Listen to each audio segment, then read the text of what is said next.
Pelita Bangsa dengan prodi Teknik Industri kelas IE 21C2.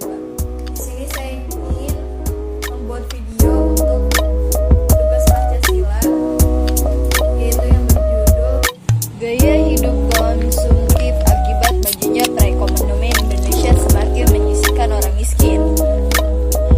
Pada 2018 lalu, peristiwa ini sempat ramai.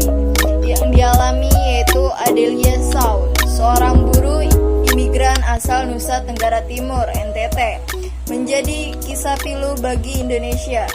Ia dikabarkan meninggal karena malnutrisi dan mendapat perlakuan keji dari majikannya di Malaysia. Kasus Adelia ini tidak hanya menunjukkan buruknya tata kelola tenaga kerja di Indonesia, namun pada hakikatnya menjadi gambaran tentang parahnya pertimbangan negara ini. Adelia adalah warga yang menemui kesulitan dalam meningkatkan kesejahteraan hidupnya, sehingga terpaksa keluar dari daerahnya untuk mengadu nasib di negara lain yang lebih maju. Mengapa hal semacam ini justru terjadi di Indonesia, mengalami pertumbuhan ekonomi yang cukup pesat dalam 20 tahun terakhir? Ekonomi membaik, tapi ketimpangan menjadi berlapis. Pasca krisis ekonomi tahun 1998 di Indonesia mengalami pertumbuhan ekonomi yang sangat signifikan. Meski demikian, laporan Bank Indonesia di tahun 2015 menyebutkan bahwa manfaat pertumbuhan ekonomi Indonesia ini hanya dinikmati oleh 18-20% masyarakat. Mereka diidentifikasi sebagai masyarakat konsumtif yang umumnya tinggal di perkotaan. Kalangan masyarakat ini memiliki tingkat dan kualitas pendidikan yang tinggi, sehingga mereka memiliki kesempatan lebih besar dan mendapatkan pekerjaan dengan penghasilan yang tinggi pula. Mereka cenderung mengkonsumsi tak hanya untuk memenuhi kebutuhan hidup sehari-hari, namun juga untuk merayakan gaya hidup dan status sosial. Mereka membeli barang-barang mewah, berwisata ke luar negeri maupun mengayam pendidikan di universitas-universitas ternama. Mengapa tidak semua orang punya akses?